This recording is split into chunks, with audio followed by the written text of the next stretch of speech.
ان الدین عند اللہ الاسلام۔ بسم اللہ الرحمن الرحیم۔ بزرگان محترم و معزز سامعین کرام اور عزیز ساتھیوں، آج الحمدللہ رمضان المبارک کی تیسری تراویح ہم نے پڑھی ہے، اور اس میں ہمارے قاری صاحب نے سوا پارہ پڑھا اور سورہ آل عمران کو مکمل کیا۔ سورہ آل عمران یہ قرآن پاک کی ترتیب کے حساب سے تیسرے نمبر پر ہے۔ سورہ فاتحہ، سورہ بقرہ، پھر سورہ آل عمران۔ سورہ آل عمران ہجرت کے بعد مدینہ منورہ میں نازل ہوئی، اور اس کے نازل ہونے کا سبب کیا ہے، اس کا شان نزول کیا ہے، اس کا پس منظر کیا ہے؟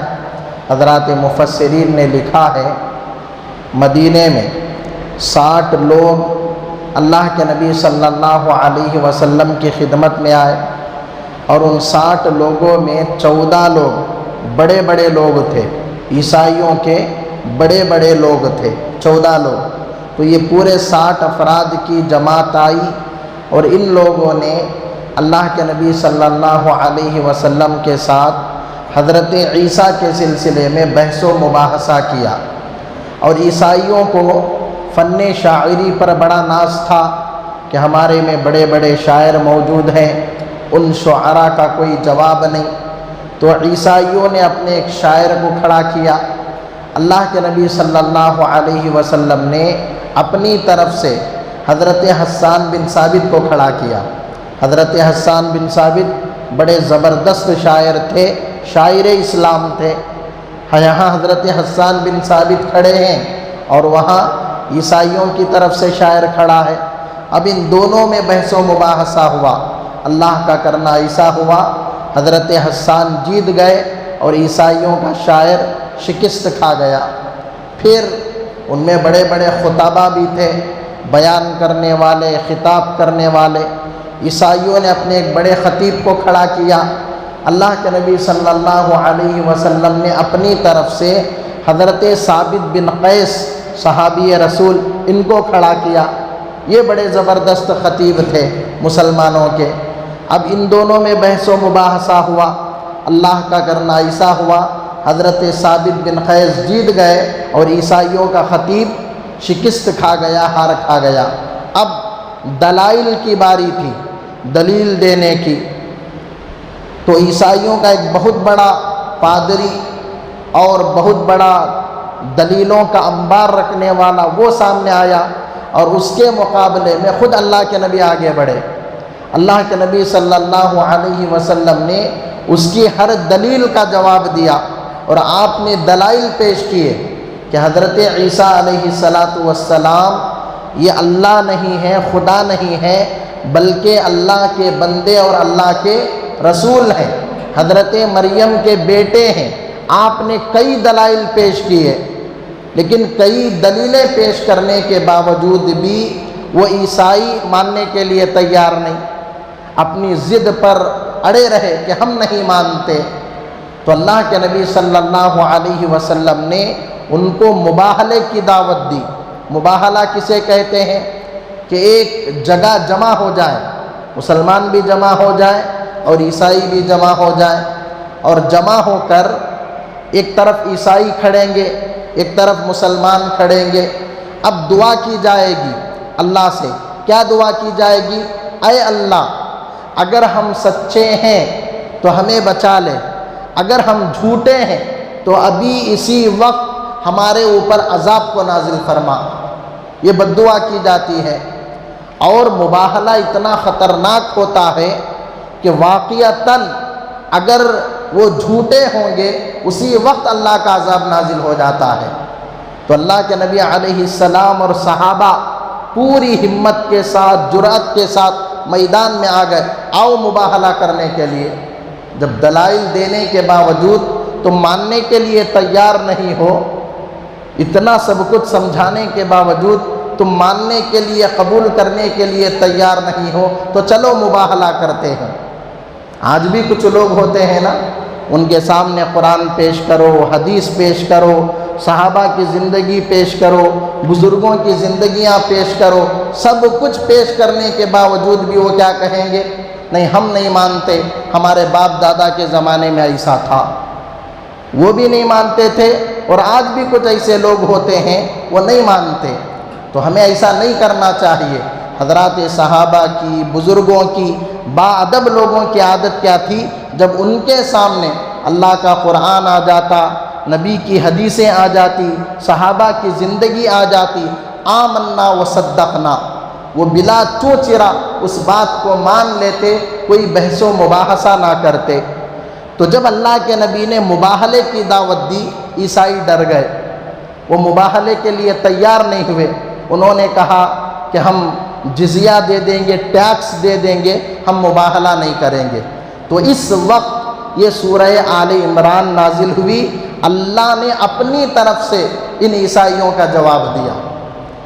جب حسان بن ثابت کو انہوں نے نہیں مانا، ثابت بن قیس کو نہیں مانا، ہمارے نبی کی باتوں کو نہیں مانا، تو اللہ نے کیا کیا؟ اپنی طرف سے دلائل پیش کیے کہ لو میں کہہ رہا ہوں حضرت عیسیٰ میرے نبی ہیں، میرے رسول ہیں، میرے بندے ہیں، میں نے ان کو مریم سے پیدا کیا ہے، اب تو مانو۔ لیکن جو ماننے والے تھے وہ مان لیے، جو نہیں مانے وہ نہیں مانے۔ تو سورہ آل عمران کے اندر انہی چیزوں کو بیان کیا گیا ہے۔ اور میں نے کل کہا تھا نا، عمران یہ بنی اسرائیل کے نیک آدمی تھے، اور حضرت مریم کے ابا تھے، اور ان کی والدہ حضرت مریم کی والدہ بھی بڑی نیک تھی، حضرت حنا، ان کا نام کیا تھا؟ حضرت حنا۔ تو انہوں نے نیت کی تھی، اے اللہ اگر تو مجھے بیٹا دے گا تو بیت المقدس کی خدمت کے لیے میں اسے وقف کر دوں گی۔ لیکن اللہ کا کرنا یہ ہوا، اللہ نے بیٹے کی جگہ بیٹی کو دیا، حضرت مریم کو۔ لیکن حضرت مریم کو بھی انہوں نے اللہ کے لیے وقف کر دیا۔ حضرت مریم تھوڑی بڑی ہوئی اور بیت المقدس کے ایک کمرے میں وہ عبادت کرتی تھی، مسجد اقصیٰ میں ایک کمرے میں عبادت کیا کرتی تھی، اور ان کا کمرہ باہر سے بند ہوتا تھا۔ حضرت زکریا علیہ السلام جو ان کے خالو تھے، جسے ہم خلی کہتے ہیں، وہ ان کی کفالت کیا کرتے تھے۔ ایک مرتبہ حضرت زکریا آئے تو کیا دیکھتے ہیں؟ حضرت مریم کے سامنے بے موسم پھل پڑے ہوئے ہیں، یعنی جن پھلوں کا سیزن نہیں ہے، موسم نہیں ہے، وہ پھل وہاں پڑے ہوئے ہیں۔ حضرت زکریا کو بڑا تعجب ہوا کہ ان پھلوں کا، ان فروٹ کا سیزن نہیں ہے، یہ پھل کہاں سے آئے؟ انہوں نے پوچھا بیٹی یہ پھل کہاں سے آئے؟ حضرت مریم نے کہا عند ربی، عند ربی، یہ پھل میرے رب کے پاس سے آئے ہیں، میرے خدا کے پاس سے آئے ہیں۔ حضرت زکریا نے اس واقعے سے ایک بڑا سبق حاصل کیا۔ حضرت زکریا بہت بوڑھے ہو چکے تھے، تقریباً 90 سال سے لے کر 120 سال کی عمر بتائی جاتی ہے۔ 90 سال کے تھے یا 120 سال کے تھے یا ان کے درمیان تھے، اور آپ کی بیوی بھی بوڑھی ہو چکی تھی، اور حضرات علماء نے لکھا ہے آپ کی بیوی باج تھی، یہ میرے الفاظ نہیں ہیں، مفسرین نے لکھا ہے، بوڑھی بھی ہو چکی تھی اور کوئی اولاد حضرت زکریا کو نہیں تھی۔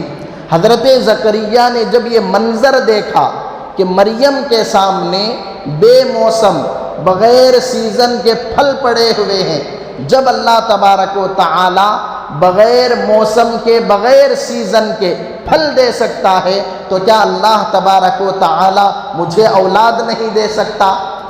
انہوں نے اسی وقت اللہ سے دعا کی، اے اللہ مجھے نیک صالح اولاد عطا فرما۔ تو پھر اللہ تبارک و تعالی نے حضرت زکریا کو حضرت یحییٰ عطا فرمایا، حضرت یحییٰ کی پیدائش ہوئی۔ تو معلوم کیا ہوا کہ ولی کی کرامت کو دیکھ کر، حضرت مریم ولی تھی نا، ولیہ تھی، ولی کی کرامت کو دیکھ کر ولی سے مانگنا یہ شرک ہے، ولی کی کرامت کو دیکھ کر ولی کے خدا سے مانگنا یہ اسلام ہے۔ بات سمجھ میں آ رہی ہے؟ ولی کی کرامت کو دیکھ کر ولی سے مانگنا یہ شرک ہے۔ ولی کی کرامت کو دیکھ کر ولی کے خدا سے مانگنا یہ کیا ہے؟ اسلام ہے۔ تو حضرت زکریا نے وہی کیا، ولی کی کرامت کو دیکھا تو ولی سے نہیں مانگا، کس سے مانگا؟ ولی کے خدا سے مانگا کہ اللہ تو مجھے اولاد دے۔ تو 90 سال کی عمر میں یا 120 سال کی عمر میں ان کو اولاد عطا ہوئی۔ تو یہ جو واقعہ ہے خرق عادت کے خلاف واقعہ ہے، یہ نبی کا معجزہ ہے، خدا کی قدرت ہے۔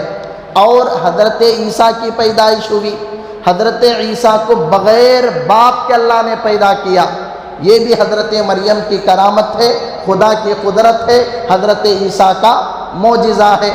پھر آخر میں اللہ نے یہودیوں کے ایک عقیدے کی تردید فرمائی ہے۔ یہودیوں کا عقیدہ کیا ہے؟ انہوں نے حضرت عیسیٰ کو قتل کر دیا، یہ ان کا عقیدہ ہے کہ ہم نے حضرت عیسیٰ کو سولی پر چڑھا دیا۔